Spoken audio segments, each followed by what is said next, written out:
വികസന കാര്യത്തിൽ കേരളത്തെ സ്മാർട്ടാക്കാൻ സംസ്ഥാന സർക്കാരിന് കഴിഞ്ഞിട്ടുണ്ടെന്നും പദ്ധതികൾ സമയബന്ധിതമായി പൂർത്തിയാക്കുന്ന പുതിയ വികസന സംസ്കാരമാണ് സംസ്ഥാനത്ത് നിലവിലുള്ളതെന്നും തദ്ദേശ സ്വയംഭരണ എക്സൈസ് വകുപ്പ് മന്ത്രി എം.ബി. രാജേഷ് പറഞ്ഞു. തൃത്താല എക്സൈസ് റേഞ്ച് ഓഫീസ് കെട്ടിട നിർമ്മാണോദ്ഘാടനം നിർവഹിച്ച് സംസാരിക്കുകയായിരുന്നു അദ്ദേഹം.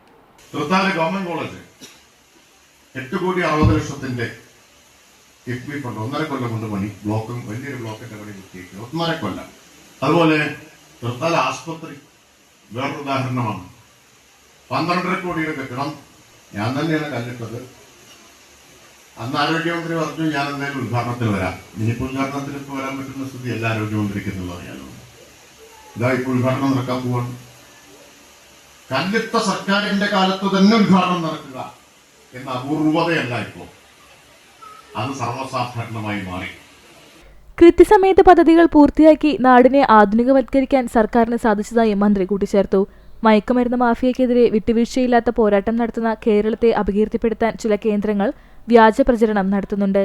ഇത്തരം വ്യാജ പ്രചരണങ്ങൾക്കിടയിലും എക്സൈസ് വകുപ്പ് നടത്തുന്ന മികവുറ്റ പ്രവർത്തനങ്ങൾ പ്രശംസനീയമാണ്. എക്സൈസ് വകുപ്പിന് കൂടുതൽ കരുത്തോടെയും കാര്യക്ഷമമായും പ്രവർത്തിക്കാൻ വേണ്ടി സർക്കാർ സേനയെ ആധുനികവത്കരിച്ചു. ഇതിന്റെ ഭാഗമായി കഴിഞ്ഞ 5 വർഷം കൊണ്ട് 2,900 പുതിയ നിയമനങ്ങളാണ് വകുപ്പിൽ നടത്തിയതെന്നും മന്ത്രി പറഞ്ഞു. എക്സൈസ് റേഞ്ച് ഓഫീസ് കെട്ടിടം നിർമ്മിക്കുന്നതിന് സ്ഥലം സൗജന്യമായി നൽകിയ മോഴിക്കുന്നത്ത് ബ്രഹ്മദത്തൻ നമ്പൂതിരിയെയും അമ്മ ശ്രീദേവി അന്തർജനത്തെയും മന്ത്രി ആദരിച്ചു. 20 സെന്റ് സ്ഥലം കൂടി സൗജന്യമായി കെട്ടിട നിർമ്മാണത്തിന് നൽകുന്നതായി ബ്രഹ്മദത്തൻ നമ്പൂതിരി അറിയിച്ചു. പരിപാടിയിൽ Thrithala block panchayat president P R. Kunjunni അധ്യക്ഷനായി.